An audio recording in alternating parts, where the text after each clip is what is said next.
will live and die by her, think that she's the greatest thing since sliced bread. On the other hand, there is a significant percentage of the voters out there that don't imagine her being president. So she would have a very difficult hill to climb. And I don't, I personally, again, this is my personal view, don't expect that, that if she ran, she would be able to. How likely is she to run? I think that she'll look at those numbers. She'll look at what people have to say. She'll look at what she has to sacrifice. And she'll make a decision. She's very effective in the role that she has now as a gadfly, standing on the sideline, being able to energize her base, being able to have an effect on making elections. If you look at her impact in 2010, was rather mixed. The number of people she supported got elected, but there's also a number of people that she supported lost and lost badly, beginning with the Senate candidate in the state of Delaware, and then with the Senate candidate in the state of Nevada. Also, to a lesser degree, the Republican candidate for the Senate in Colorado. Those were three races that Republicans could have probably won had they had a different candidate.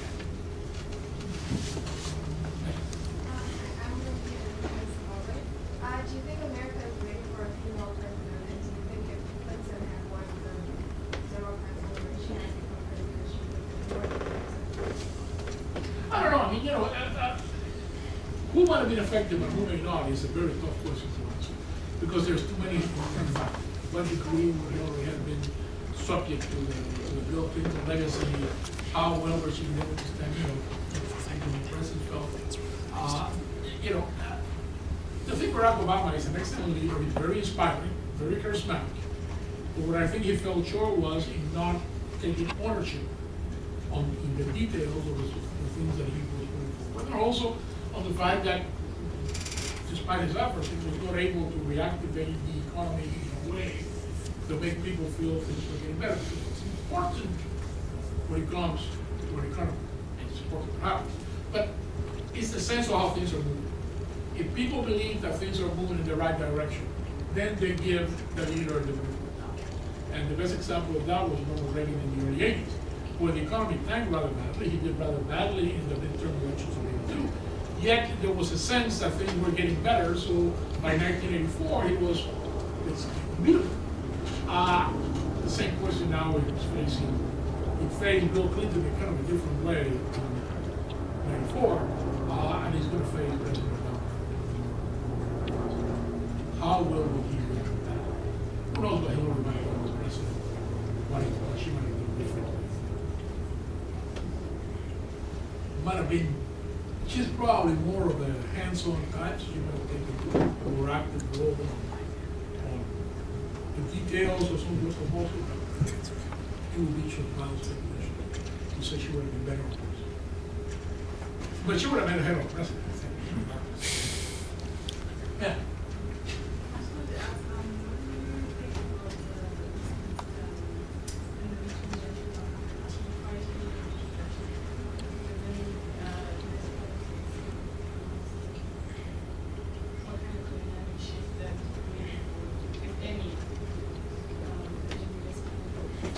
Well, I mean, the Tea Party is an expression of frustration by a significant percentage of people. People in the lower middle class feel that somehow they've been left behind. And they blame all kinds of people. The Tea Party is not going to listen. The Tea Party is an anti-party. I think you find the good, the bad, and the ugly involved in the Tea Party. People that, some of them have really wacky ideas at one end. And then some people who are reasonably conservative that feel that government is either gotten too big for the nation's good or that the government has failed to deliver and that government policies have damaged their personal standing in one fashion. So I think the Tea Party is a strong grassroots movement. I think as the economy gets better, just like every movement of that sort, as the economy gets better, if it gets better, which I think it is. As it gets better, I think the Tea Party will begin to lose a little bit of that edge that they have had. Because if you're no longer in danger of losing your home, and if you have a job, and you're doing those things, you're a lot less likely to when you're waving a sign, protesting with everything that you feel that you're about to lose your home, or you cannot find a job, etc. The Tea Party is an expression of what is happening now, but with tinges of people who feel the government has gotten too big, too intrusive, and we go back. So they are a real force. How long that force will last, I will remind you that there have been all kinds of movements, a la Tea Party, the history of the United States going back into the early part of the 19th century, most of which fizzled after 1, 2, or 3 elections. So it remains to be seen, but they are a force right now. Sir. My name is Sonia England. My question is security. Every time my question is on security, every time I go into the airport, so I'm questioning the border in the United States.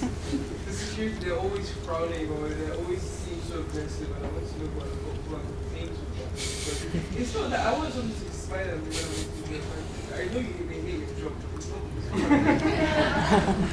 Anyway, we all get hassled on the same way you. Okay, some people get a little more hassled a little bit. Complaining, yeah, sure. There is if you look it up, there is a DHS, Department of Homeland Security hotline. You can call and complain, and it will do about the same good as complaining about the snow last night. So you can do it. I mean, there will be somebody that will say, yeah, we're going to thank you for service. If you really want to make it, send you a form letter saying thank you for your expression of interest. If you're lucky, they will say thank you very much because sometimes they get screwed up with too much form letter. But listen, it is unfortunate, it is sad, but it is the times that we're living. I think that some of this stuff is way over the top, and I have told people that, including the Secretary of Homeland Security, when she was here last spring for the Olympics. But like I said, it's kind of like complaining about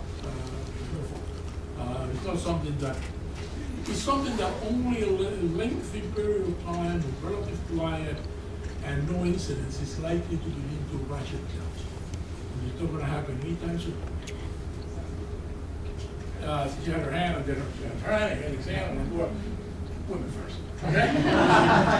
Especially for her.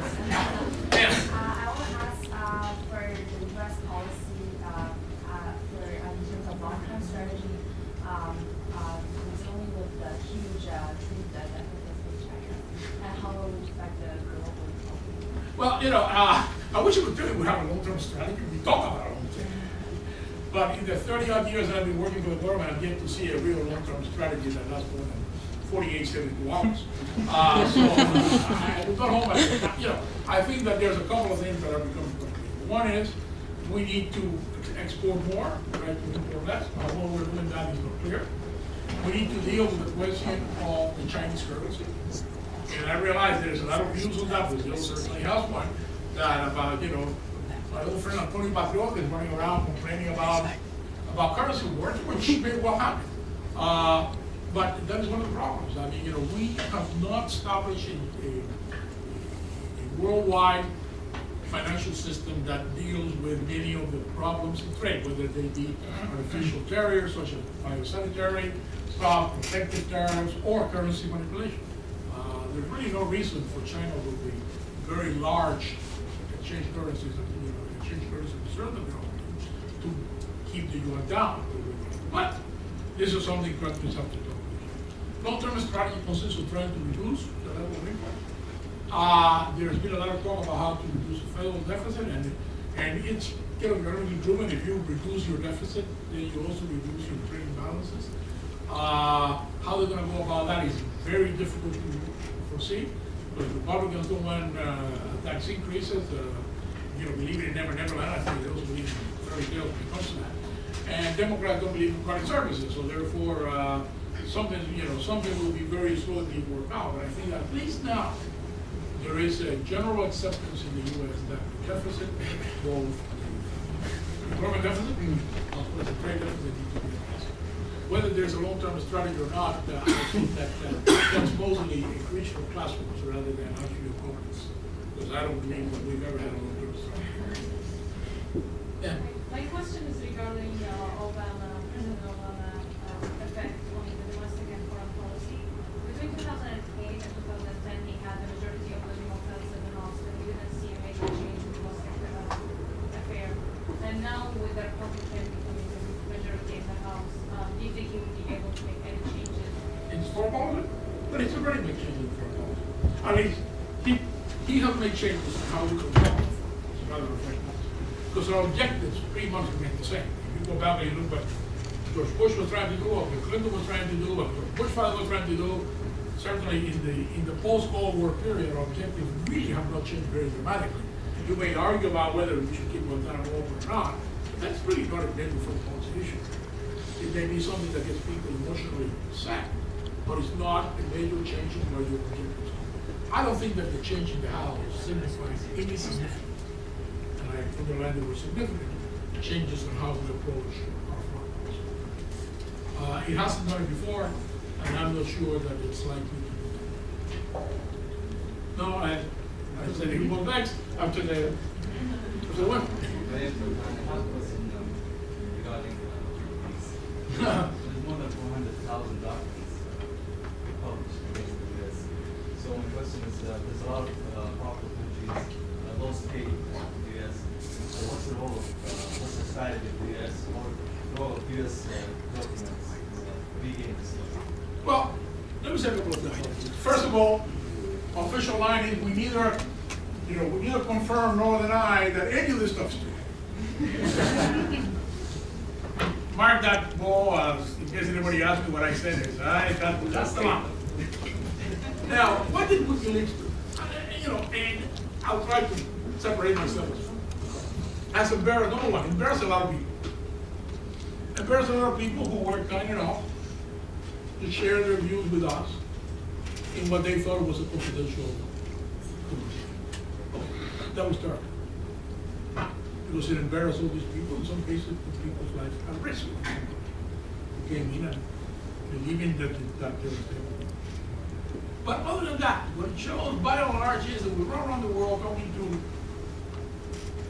and supporting human rights groups, by and large. It shows that we're concerned about democracy.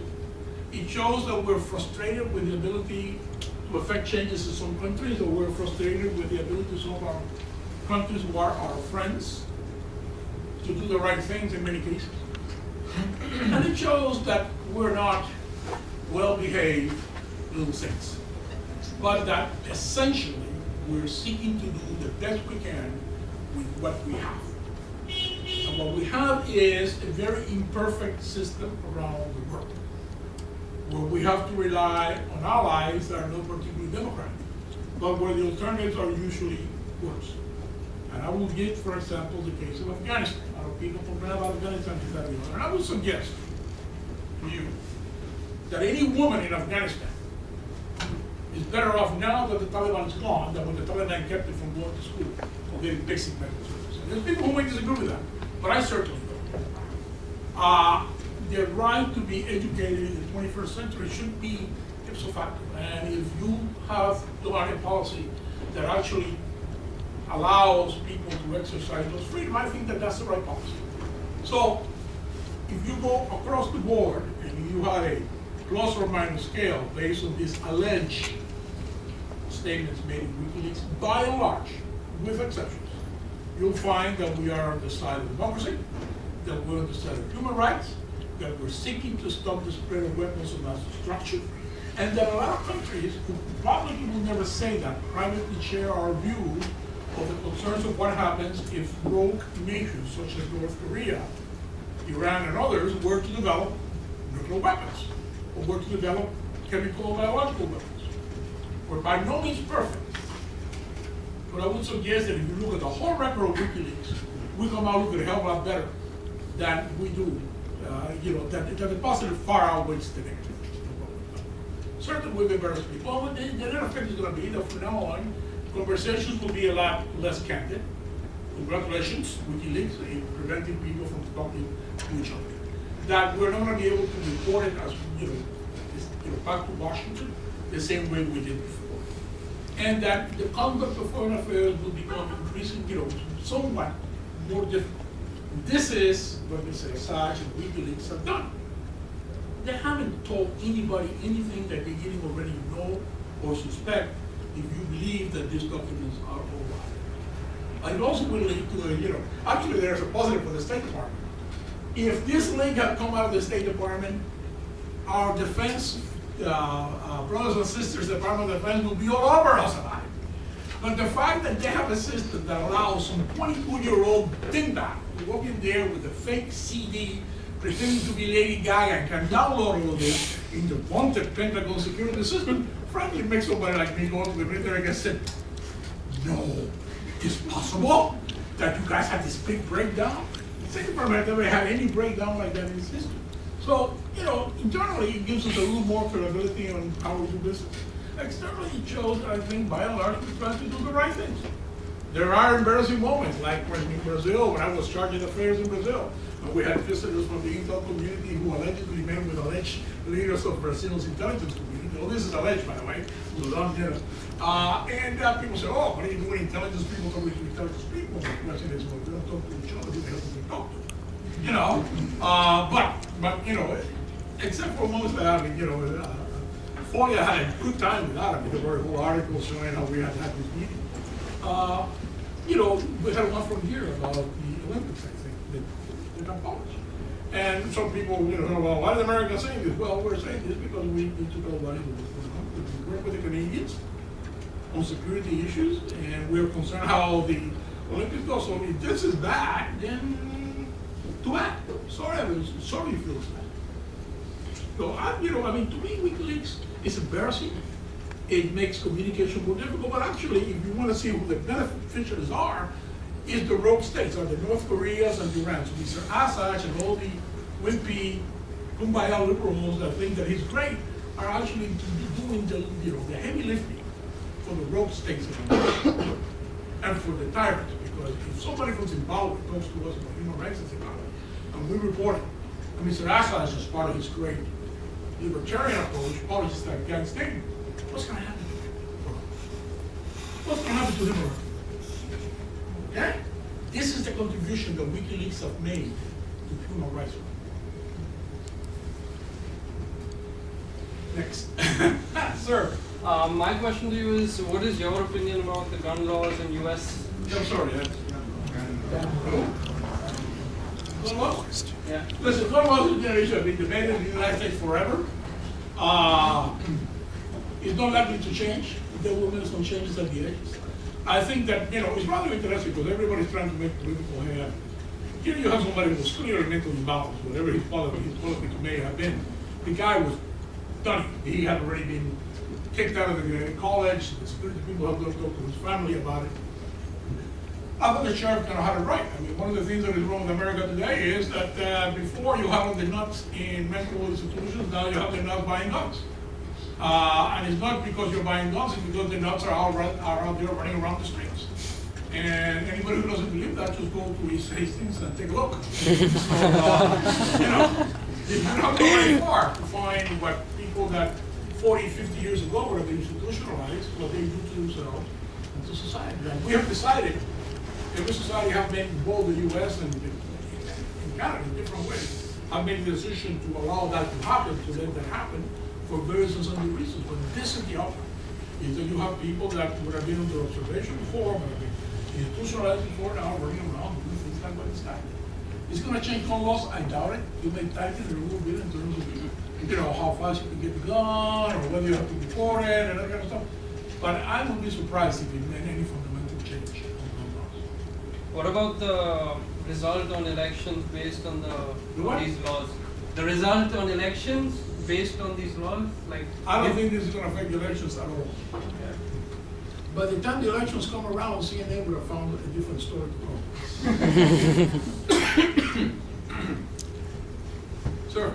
Yes, I have a question. The education system in America has been deteriorating over the years, yet not the current government is doing nothing really about it. And the education system has been deteriorating, and the price of education has risen, even though there was a recession, people are losing their jobs, and nothing was done for those people's children so that they can continue going to school. So they had to stop for a year, and they were suffering anyway from previous bad education. Well, to begin with, I'm not sure the educational system is about as you say. Let's start there. We certainly have problems, but so do other people in other countries, including Canada. Despite the statement by the head of the Canadian Teachers Union, I don't think that our educational systems are either significantly different or that have significantly different outcomes. There's been a number of efforts to do it, but one issue of debate in the U.S. is who, at what level of government should be handling educational issues. Whether this is a federal responsibility or whether this is state and local responsibility. And I think that, that the outcome of our educational process, the educational system, really can only be judged on a state-by-state, jurisdiction by jurisdiction. I was very fortunate, one of my nephews went to MIT. And when he was in MIT, he was with, presumably, some of the brightest kids from around the country. And he tells me that kids that were coming in from some of the plain states, people that had been the best in their states in math or science, really had a very difficult time coping with the demands of the of MIT, because the system that produced these A students was not as good as others. So somebody coming out of a magnet school in Florida or in New York or in California was far better prepared to deal with the demands of MIT than somebody coming from South Dakota or Nebraska or Idaho. That's what he said. And I believe that there are probably some studies kicking around out there that indicate that this is just there is no easy solution. I think that we've taken some steps in trying to have some national standards, which I think are generally good, but it's a very difficult balance. To what degree do you turn responsibility of education to a bunch of federal bureaucrats like myself sitting in Washington versus leaving it up to local school boards and parents? One of the issues is the more the parents are hands-on, the better the educational system works. You talk about funding, you go back and you look at the highest per capita expenditure in the United States is the District of Columbia. They spend more per student than any place else in the country. They have some of the worst results. So there's little parental involvement, there's a huge bureaucracy, and people don't take it as serious as they should. And this was proven in the last election, where the end result was to fire the superintendent of education that was trying to change the system. And you may not like what the woman was doing, but she was trying to change the system, the bending teacher accountability, that kind of stuff. And she got fired for her efforts. So, at the end of the day, I personally would tend to err on the side of having the state or local government and having the parents, parental involvement, than having a bunch of GS-12s in Washington, D.C. trying to decide what's good for my kids. And I also had a question about the democratic policy, that they were talking about the war in Iraq and withdrawing soldiers, and that they're doing the opposite. Do you think they're going to continue saying that in the next elections, that they will withdraw soldiers from Iraq? Well, no, I mean, I think that this is going to continue to be some people think. And who pays attention to, but I doubt that the election will ever be decided, or that the education in of itself will be a major factor on the election. There's too many other issues, including starting with the economy and starting with health and other things that are likely to overshadow education. Because I think most people in the U.S. still views education as a sort of a local issue.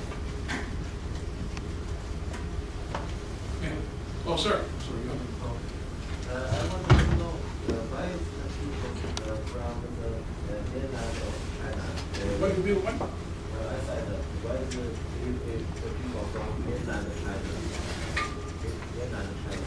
What about? The statement of the Tibetan visa that the people from Hong Kong, Taiwan, right? Well, I think that, we make business decisions on individual cases. We really do. We will look at every case, and if we think that the person is indeed going to get tours or based on business, then we'll issue the visa. If we don't think the person is going to do that, we'll issue the visa. We get very suspicious when somebody shows up. I don't know how often this is the case in China, but when somebody shows up and says they're going, because I used to deal with this in Latin America, people show us that I'm going to Disney World for 2 weeks. I'm taking my wife and 4 kids with me and have $2,000 in the bank. I said, oh, really? Especially when $1,500 was deposited the week before. You sort of get a little suspicion.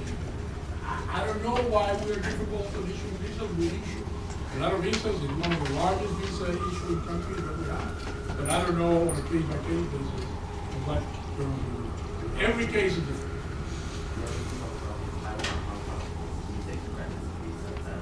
Well, people from certain countries are less likely to go to the United States for the purpose of staying.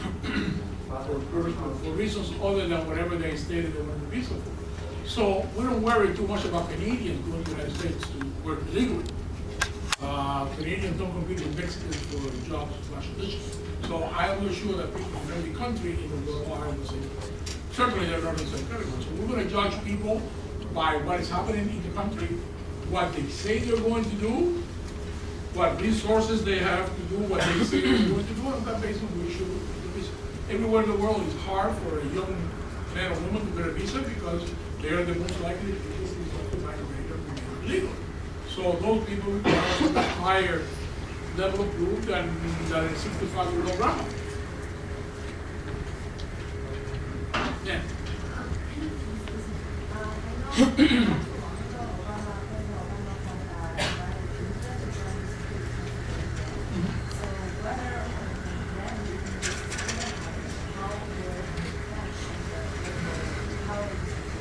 Well, Security Council expansion was an issue kept around the longest time. I think it was going to it's very hard. And the reason why it's very hard is because it requires a consensus. One, you have to have a consensus on how big you're going to make the Security Council. The Security Council is an executive. You cannot have everybody. So then you have to decide how many countries do you like. 2, you want 3, you want 5. I believe that there was at one point 5 with what Brazil wanted to do. Brazil, Japan, India, and a couple of others, but I don't remember the couple of others were. There was supposed to be an African according to the equation. But the problem is you can never agree who should go on. So, for example, China doesn't want Japan in the council. And it's not even clear that they want India in the council, even though they have been less happening about that. China may support Brazil to be in the council, but if they are part of a package with some of the other, then they back off from the deal. So it's extremely difficult. Extremely difficult. And every member has his own. Why should European or German? The Germans constantly complain that they're big donors that they're not in the council. But how many real European countries are you going to have in the council? I mean, the council was created as a result of World War II. History of the world changed. But getting the council to catch up to the reality of the world is very, very hard. The French are not going to step aside. The Brits are not going to step aside. The Russians will never step aside. China will never step aside. The US will step aside. Well, the question is, who do you need the veto to? Right now, the 5 members don't veto any action in the council. If you increase the council to 9 or 11 or whatever, are you going to allow all of them to veto? Then I guess you'll never get anything done. It's hard to get anything done with 5 years. Forget it, or whatever. So it's a very, very complicated issue. And I frankly don't have the answer. Every country that should be on it has 2 or 3 other countries saying, why them and not us? The Italians say, why the Germans and not us? The Argentines and the Mexicans say, why Brazil and not us? So, I mean, they all have this argument. No, I think that we believe that the council should be expanded. I would probably support any reasonable consensus that emerges. We are not the problem. The problem is the competing regional groups, each of whom say, if he gets on it, why not me? And that is a very, very difficult issue. When I was in Brazil, we went to that. There was a real push to expand the council. And a lot of Latin American countries, either, we're often private than publicly because they don't like to say it publicly. We're running around telling people, Brazil, I am Argentina, I'm just as important as they are, or I am Mexico or whoever else. So it's very hard to even get the Latin Americans were probably the most agreeable group to agree. In Africa, you have the same argument, Nigeria versus South Africa. Then the Arabs say, all the Arabs, so what about us? There's a couple hundred or more million Arabs, and none of our countries are in. Very hard. I think Consul General Chicola has shown us how he understands American policy and how America looks at the world. And I think we've learned a lot from him. And he has launched our series in a very exciting way. And I hope all of you will come back when we have the South Korean Consul General here next month.